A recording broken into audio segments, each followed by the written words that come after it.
ಸಮಾಜ ಸೇವಕರು, ಮುಕ್ತ ಜನರಿಗೆ ನ್ಯಾಯ ಕೊಡಿಸುವಂತಹ ಮುಕ್ತ ಪ್ರಜೆ ಅಂತ ನನಗೆ ಚೆನ್ನಾಗಿ ಗೊತ್ತು. ಅದಕ್ಕೆ ನೀವಂದ್ರೆ ನನಗೆ ತುಂಬಾ ಇಷ್ಟ.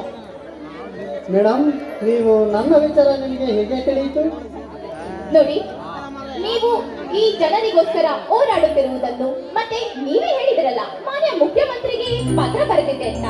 ಹಾಗೆ ನೀವು ಪ್ರತಿದಿನ ಸ್ಮಗ್ಲಿಂಗ್, ಗೂಢಾಚಾರ, ಅತ್ಯಾಚಾರ ಇದ್ರ ವಿರುದ್ಧ ಹೋರಾಡ್ತಾ ಇರೋದೆಲ್ಲ ನಾನು ದಿನ ನ್ಯೂಸ್ ಪೇಪರ್ ಅಲ್ಲಿ ನೋಡ್ತಾ ಇದ್ದೆ ಅಮರ್.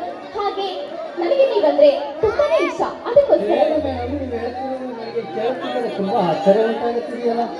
ನಮ್ಮಂತ ಬಡವರನ್ನ ಬಿಟ್ಟು ಮೈತ್ರಿ ಅಂತ ಕರೆದ್ರೆ ಸಾಕು. ಏನು ಮೇಡಮ್ ನೀವು ಹೇಳ್ತಿರೋದು? ಹಾಗಾದರೆ ನೀವು ನನ್ನನ್ನು ಎಸ್ ಮಿಸ್ಟರ್, ನೋಡಿ, ನಾನು ನಿಮ್ಮನ್ನು ತುಂಬಾನೇ ಪ್ರೀತಿ ಮಾಡ್ತಾ ಇದ್ದೀನಿ. ಹಾಗಂತ ನಿಮ್ಮ ಈ ರೂಪ, ಲಾವಣ್ಯ, ಅಂದ ಚಂದ ನೋಡಿ ಅಲ್ಲ, ನಿಮ್ಮಲ್ಲಿರುವ ಮುಗ್ಧ ಮನಸ್ಸನ್ನು ನೋಡಿ.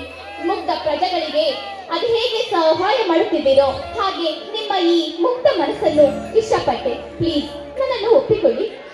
ನೀವೇನೋ ನಿಮ್ಮ ಮನಸ್ಸಿನಲ್ಲಿ ಇರೋದನ್ನು ಹೇಳಿಬಿಟ್ಟಿದ್ದೀರಾ. ಹಾಗಂತ ನಾನು ಹೇಳಲು ಸಾಧ್ಯವಿಲ್ಲವಲ್ಲ.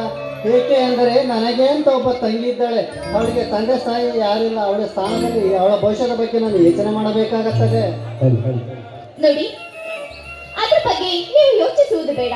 ನಾನು ನಿಮಗೆ ಸಹಾಯವಾಗಿ ನಿಮ್ಮ ಪ್ರತಿಯೊಂದು ಕರ್ತವ್ಯಕ್ಕೂ ನಾನು ಬೆಂಬಲವಾಗಿ ಇರುತ್ತೇನೆ. ಹಾಗೆ ಈ ನಿಮ್ಮ ತಂಗಿಯ ವಿದ್ಯಾಭ್ಯಾಸ ಮುಗಿದ ನಂತರ ಒಳ್ಳೆಯ ಹುಡುಗನನ್ನು ನೋಡಿ ಅವಳ ಮದುವೆ ಆದ ನಂತರ ಬೇಕಿದ್ರೆ ನೀವು ನನ್ನ ಮದುವೆ ಆಗ್ಬೋದು. ಆಯ್ತು ಚಿನ್ನ, ನೀನು ಹೇಳಿದಂತೆ ಒಪ್ಪಿಕೊಳ್ಳುತ್ತೇನೆ.